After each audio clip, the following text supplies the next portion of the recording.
Good morning and welcome to another Becoming Our Age cast. We're recording today instead of going live. Hello, producer Duke. How are you doing today? How are you doing, David? I'm very well. Yeah, and we were chatting a little bit before this started to pick out our topic for today. Had a few things in the hopper, but something came up this weekend and you started telling me about it.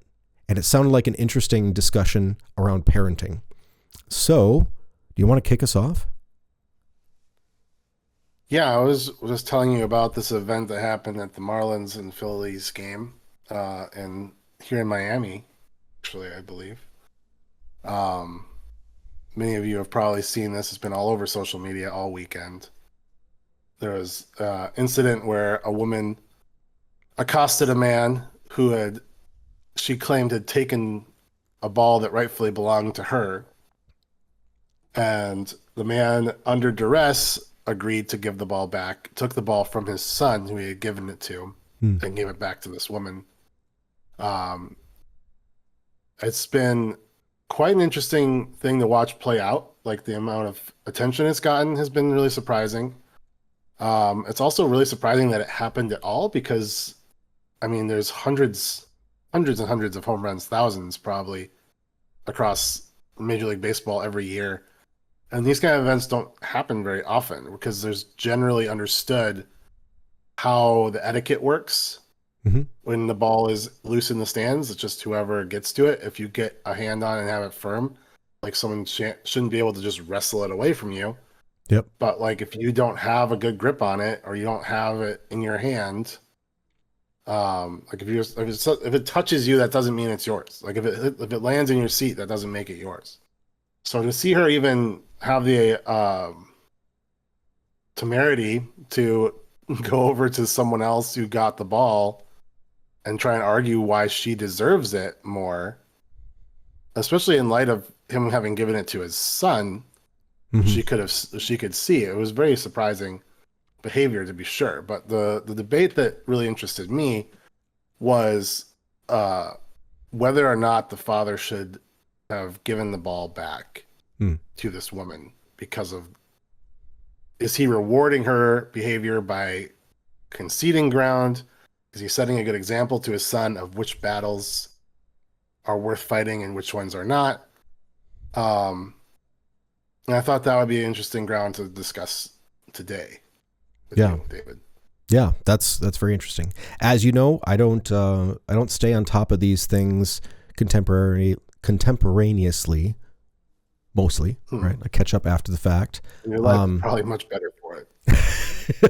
It is good for my stress, I've found. I've told this story a couple of times, but I hopped on Twitter early, right after it launched.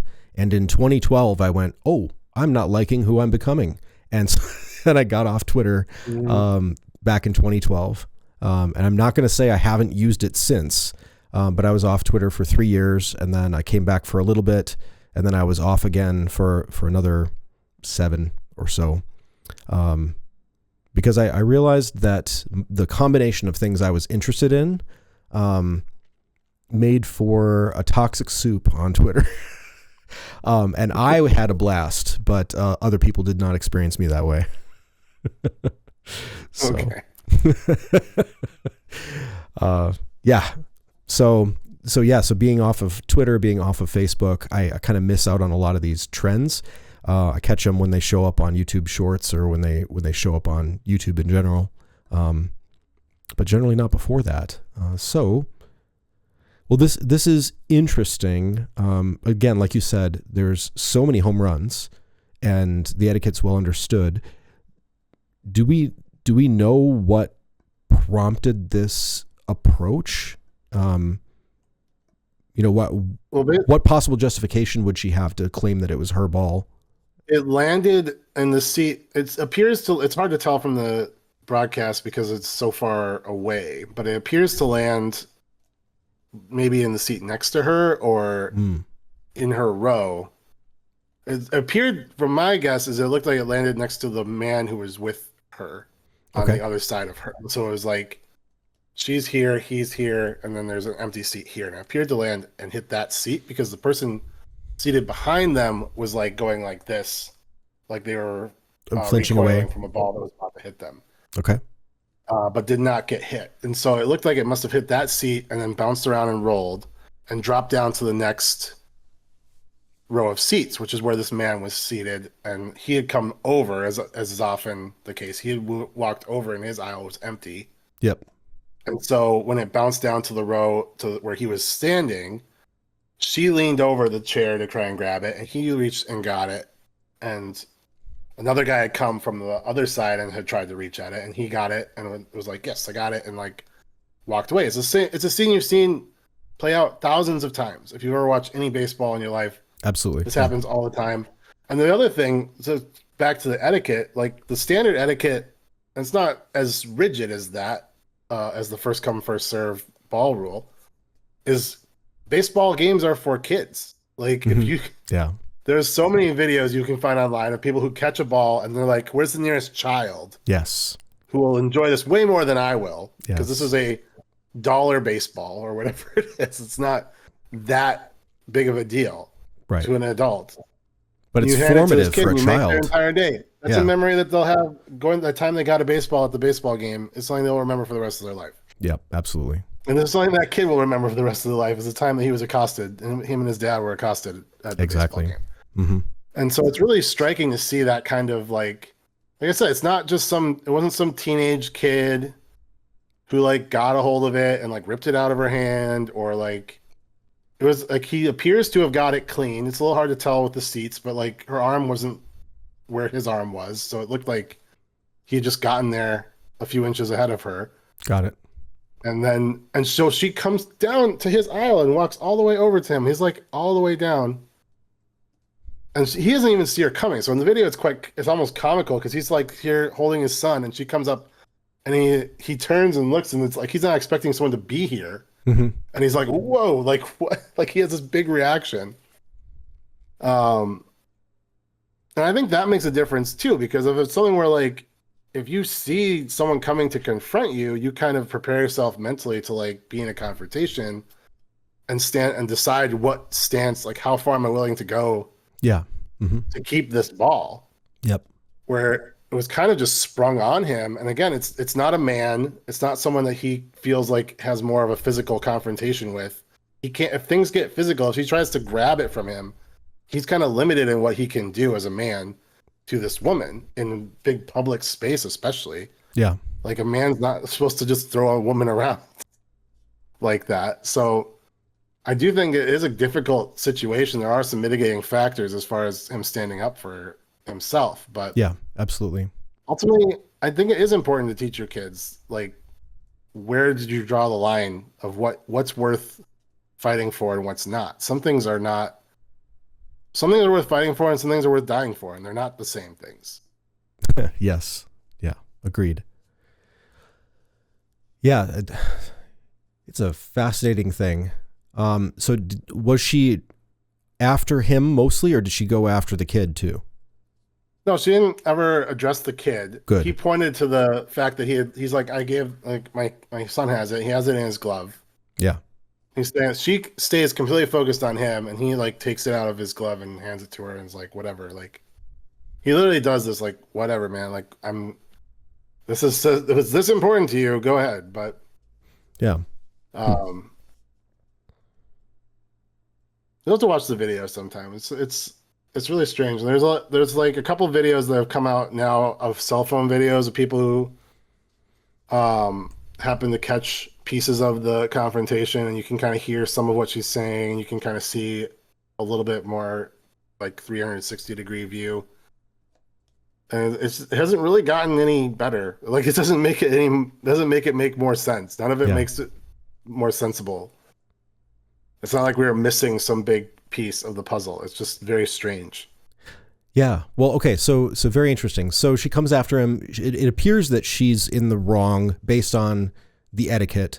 It also appears that she's in the wrong because, he's given it to his child, right? And baseball games, I agree, are often understood to be for kids, right? There's formative experiences you have. So there's a complete lack of empathy there, in her demand to have that ball. The dad gives it up to her and kind of decides the fight is not worth it. What do you think? Right? You're there with your girls. What do you do? I think for me personally, if it was my child, I think it is probably in this situation, it's not something that's worth getting into a fight with someone who is clearly violating like social norms, like at that point, especially because you're like you said, like it's very well established that this should be his ball. Like if you polled everyone in the stadium, it would be like 90% or more would say like it's his ball. And so like if she's willing to violate those social norms, or she's unaware of them possibly, but like you don't know what she might do, I suppose. Like I don't know if there's alcohol in play here. In a situation like this where it's something that's kind of low stakes, like it's just a baseball. I've gotten close to them a few times. It's exciting, but it's not that. I don't feel like I missed out on life because I didn't ever get one when I was a kid. Yeah, fair enough. And I think there's valuable lessons to teach your kids about. Sometimes you're in the right and you don't get justice. Yeah. And so like I think obviously with how it turned out, they ended up getting a really cool experience out of it because someone saw and someone took a step to help, but that wasn't guaranteed. And I don't think that changes my answer. Like, I think. Yeah. Well, tell me about that in a minute. I would just assume. Like, yeah. Right. Yeah. Tell me about that in a minute. Go ahead. Sorry. I was going to say, I would say just as much it's the principle of it. Like, I'll just take you out to dinner or something. Like, well, I'll make it up to you. I'm sorry this happened. Sometimes people violate the social contract. Yep. And there's not much you can do. Right. In those cases sometimes. And that's life. I think it's an important lesson, and some things are not like it is just a baseball. It's not the end of the world. And like again, under these circumstances, that's what I would do. It's hard to say if the circumstances were different, how those factors would change, but I just feel like I think showing his son that not everything, like some things are not that big of a deal that we need to get too worked up about. But that's just me. Yeah. And is that concession, I guess I'll say for me, if I'm at a game with just me or just me and some adults, right? That concession is very easy to make, right? Where it's just like, It's just a ball and you're being a jerk, but it's just a ball and it's not worth either of our, either of us getting into a messier confrontation. I don't need to escalate the situation. Right. And then having your kids with you, does that make you more likely to put your foot down or less likely to put your foot down? I think it would make me more likely overall, but maybe not enough to do it in this instance. But yeah. Mm-hmm. I don't know. I just picture myself standing my ground and her just keep going, and maybe eventually she gets removed by the staff for making a scene, or she just harasses us the whole rest of the game from her seat down the row and shouting at us until someone reports her to get. Like eventually, I think she'd probably get removed, but like that negatively impacts the experience of the game. Right. That ball is now tainted forever. My son has it, but then it's always associated with that memory of this woman harassing us now. Yes. Like there's no value in that anymore. So like I fought for it and I stood up for it, but then what do I have to show for it? I don't feel like is very worthwhile. So yeah.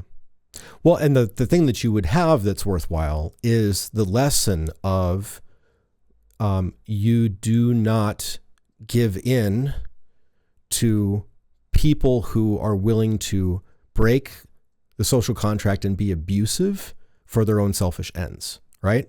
That's the Yeah, That there's it's a good value point. in that lesson too. It's just kind of a, where are people at?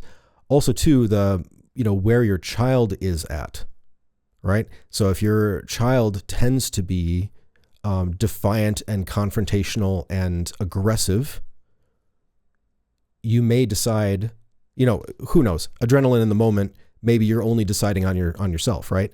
But maybe, hey, I am going to encourage my kid one way or the other, and I have a child that Mm, leans one way, right? Too aggressive or too passive.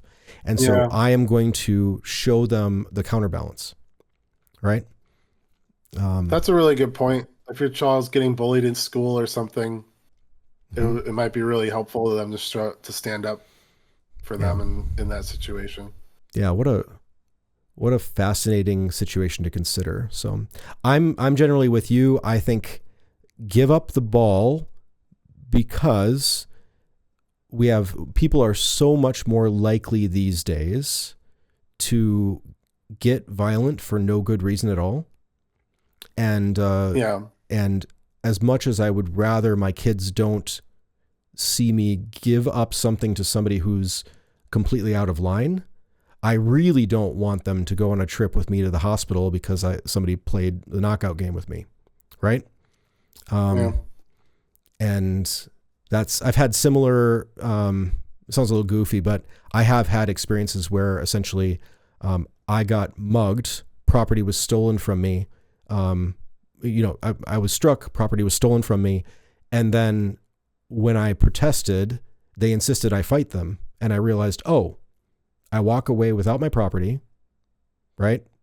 And neither one of us bounces our head off the pavement. That's probably better, right? So I've yeah. done the concession bit, in real life with much higher stakes, right? Um, but boy, it's interesting. I don't think there's necessarily a wrong answer here, except for, you know, start the violence, and whoever starts the violence is definitely in the wrong. Even if It's she was really in the interesting to wrong, think you can't. Yeah. how quickly, like, because everyone like I think almost everyone universally I've seen online is that this woman was in the wrong. Yeah. Whether you agree that she should have gotten the ball back or not, like confronting this guy in front of his kid like this was is generally looked as like she's the villain by most people, and that's what's made this so viral. I think is just Yeah. the optics of that. But it's interesting to think how quickly this could have turned on its head if he had just shoved her and she just Yes. flipped over the seats, Yes. Yeah. And stands are dangerous, man. They even are. accidentally. Yeah. Even if he had like bumped into her by accident and she just went flying, the whole Hmm. thing would have gotten really messy of like, oh, who was in the wrong? What did he do that on purpose? Yeah. Like, etc. Like it's really interesting how public opinion can swing so wildly on little things like that. And so I think being wise and taking the safe approach. Everyone's like, there's all these people like dad of the year, dad of the year. He taught his son this great lesson or Hmm. all this stuff. Like, I think the bottom line, like I said, for me, like that I keep coming back to when I've thought about this was if you keep it, it's gonna be associated with that memory Yeah. forever. Like that's not gonna be something that he's gonna have on his shelf and be like, yeah, that's that time my dad got that home run ball at the Phillies game on my birthday. It's that time that woman came and yelled at us and we got in this big fight and she was calling us names and swearing at us for a couple innings and we had to move seats or it just gets messy. Yeah. It's Agreed. not the same anymore. Agreed. It's like if you fought for the last uh ice cream cone or whatever and you finally get it and you hold it up and someone comes up and licks it and you're like, well, now that ruins it. Like, Yep. It's tainted. Yeah. yeah, there's like I just have it then whatever. So Well, we'll have to have a conversation at some point about just the power that we inadvertently give people who are willing to violate social norms and cultural etiquette. Yeah, exactly. because of stuff like this. Because it does give you a powerful advantage to do that. And obviously we don't agree that that's something you should be doing, but it's a difficult thing to argue to young kids today. I think that like you shouldn't do things that are wrong because they're wrong. Yep. Well, as we lose sight of some of the morality that got us to the point where we're at, and or cast it off as invalid, right? And this is a long pattern. Like I'm not sure I could get into the history of this too much, but as we cast a lot of these assumptions off about how we should behave, and more we return to the old pattern of might makes right, and those who are powerful will do what they will, and those who are not will will, what is it? They will suffer what they must. Yeah. So those with power do what they will, and those without will suffer as they must. That seems to be coming back in vogue for lots of folks. And one of the things that kind of gives me a little grin as I look at it is situations like this, where someone's willing to violate the norms in order to get her way, but she mistakenly thinks that she's the one with power. And it is possible that this could have turned negatively against the man, like you said, and yet, you know, if he didn't have the morals that he did, if he wasn't trying to do the right thing by his family and de-escalate the situation, I think that there would have been a different result. And so that I think is really fascinating as we continue to watch how society goes and how we change our behaviors and we allow things to escalate. So yeah, anyway, I know I told you previously I wanted to be careful, like how far we took this conversation. So hopefully I haven't taken it too far there, or made it too long, but that's one thing I find so fascinating about, you know, she shouldn't act this way. Well, but why not? She got what she wanted. So why shouldn't she? Yeah. You know? Yeah. And I think that's a conversation for another video, but it is. Yeah, absolutely. Okay, cool. Well, I grabbed a couple more off of the dad joke calendar for you. You want to throw these at the end? Yeah, why not? My grandfather. Oh, yeah. My grandfather was a baker in the army. He went in all buns glazing.